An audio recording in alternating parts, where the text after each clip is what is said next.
আসসালামু আলাইকুম রহমতুল্লাহ। সুপ্রিয় শিক্ষার্থীবৃন্দ, আশা করি তোমরা সবাই ভালো আছো। এই ভিডিওটা তৈরি করছি নবম শ্রেণীর শিক্ষার্থীদের জন্য। 2024 সালের নবম শ্রেণীর গণিত বার্ষিক পরীক্ষার প্রশ্নপত্র নিয়ে আজকে আলোচনা করব। তোমরা জানো এনসিটিভি থেকে তোমাদের একটা প্রশ্ন দেওয়া হয়েছে, যার আলোকে কিন্তু এই বার্ষিক পরীক্ষার প্রশ্নগুলো তৈরি করা হচ্ছে। তো আমাদের চ্যানেলে সেই প্রশ্নের উত্তরগুলো দেওয়া আছে, কমেন্টে প্লেলিস্টের লিঙ্ক দেওয়া থাকবে, সেখান থেকে চাইলে তোমরা ভিডিওগুলো খুব সহজেই দেখে নিতে পারবে। আমরা এর আগেও আরও 3-4টা স্কুলের প্রশ্ন তোমাদের সাথে শেয়ার করেছিলাম। যারা দেখোনি, এই যে কমেন্টে লিঙ্ক দেওয়া আছে, দেখে নেবে। আজকেও একটা স্কুলের প্রশ্ন আমরা তোমাদের সামনে উপস্থাপন করব, যেটা আমরা ফেসবুক থেকে নিয়েছি। রানীনগর সরকারি পাইলট মডেল উচ্চ বিদ্যালয়ের নবম শ্রেণীর গণিত বার্ষিক পরীক্ষার প্রশ্ন এটি। ক বিভাগে থাকবে নৈর্ব্যক্তিক অংশ, যার মোট মান 25। এর মধ্যে 15টা থাকবে বহু নির্বাচনী প্রশ্ন। তো এই ধরনের প্রশ্নগুলো তোমাদের পরীক্ষা আসবে, হুবহু যেগুলো আসবে তা কিন্তু না। তো তোমাদের কাজ এই 15টা প্রশ্নের সঠিক উত্তর খাতায় লেখা। তো এখানে যে উত্তরগুলো দেওয়া আছে, এগুলো কতটুকু সঠিক সেটা তোমরা যাচাই করে নেবে, কারণ ফেসবুকে যেভাবে ছিল সেভাবেই আমি তোমাদের সামনে উপস্থাপন করছি। তারপর 10টা থাকবে এক কথায় উত্তর দাও এই ধরনের প্রশ্ন, প্রতিটা এক করে মোট 10 নাম্বার। তাহলে 15 আর 10, 25 নাম্বার তোমাদের নৈর্ব্যক্তিক অংশ। এই প্রশ্নের উত্তরগুলো তোমাদের এক কথায় বা এক বাক্যে অ্যান্সার করতে হবে। যেমন 1045 ডিগ্রি সমান কত? 1045 ডিগ্রি সমান 1। তারপর দেখো খ বিভাগ সংক্ষিপ্ত রচনামূলক প্রশ্ন, এখানে থাকবে 75 নাম্বার। তো প্রথমে থাকবে সংক্ষিপ্ত প্রশ্নের উত্তর। 13টা প্রশ্ন থাকবে, 13টারই কিন্তু অ্যান্সার করতে হবে। 2 নাম্বার করে, 13 দুগুণা 26 নাম্বার।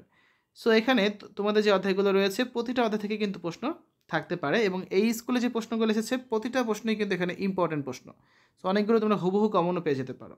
তো যেই প্রশ্নগুলো থাকুক না কেন, তোমাদের কিন্তু 13টা থেকে 13টা প্রশ্নের অ্যান্সার করতে হবে। তাই তুমি যদি কোনো একটা অধ্যায় বাদ দাও বা কোনো চ্যাপ্টার স্কিপ করো, সেক্ষেত্রে তুমি কিন্তু গভীর সমস্যায় পড়ে যাবে, কারণ সব অধ্যায় মিলেই প্রশ্ন থাকবে এখানে। অ্যাটলিস্ট প্রতিটা অধ্যায় থেকে 2টা করে প্রশ্ন থাকার কথা। তাই সম্পূর্ণ সিলেবাস কভার করে পরীক্ষার হলে কিন্তু তোমাদের যেতে হবে, ঠিক আছে? সবার শেষে থাকছে দৃশ্যপট নির্ভর রচনামূলক প্রশ্ন। এক্ষেত্রে তোমাদের 10টা প্রশ্ন থাকবে, 10টা থেকে যে কোনো 7টা প্রশ্নের অ্যান্সার করতে হবে, প্রতিটা আবার 7 করে। 7 7 49 নাম্বার। এখন দৃশ্যপটগুলো কেমন হতে পারে? এরকম অনুক্রম থাকতে পারে দৃশ্যপটে, তার আলোকে 3টা প্রশ্ন, 2 2 3 মানে 7। আবার এরকম 2-1 লাইনে কোনো তথ্য থাকতে পারে, তার আলোকে 3টা প্রশ্ন, 2 2 3 7। অনেক সময় এরকম রাশি থাকে, ঠিক আছে? সবসময় 3টা প্রশ্ন থাকবে তা না, 2টাও থাকতে পারে, 3 আর 4 7, মানে 7 নাম্বার করেই হবে আর কি।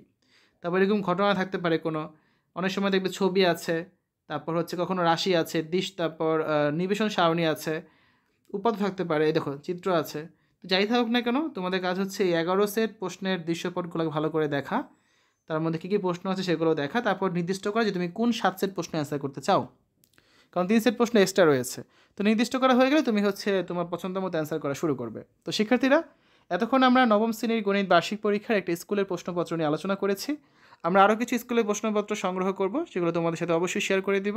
তো কমেন্টে প্লেলিস্টের লিঙ্ক দেওয়া থাকবে, সেখান থেকে চাইলে তোমরা ভিডিওগুলো খুব সহজে কিন্তু দেখে নিতে পারবে। আশা করি আজকের ভিডিওটা ভালো লেগেছে। পরবর্তী ভিডিওগুলো দেখার আমন্ত্রণ রইল। আল্লাহ হাফেজ।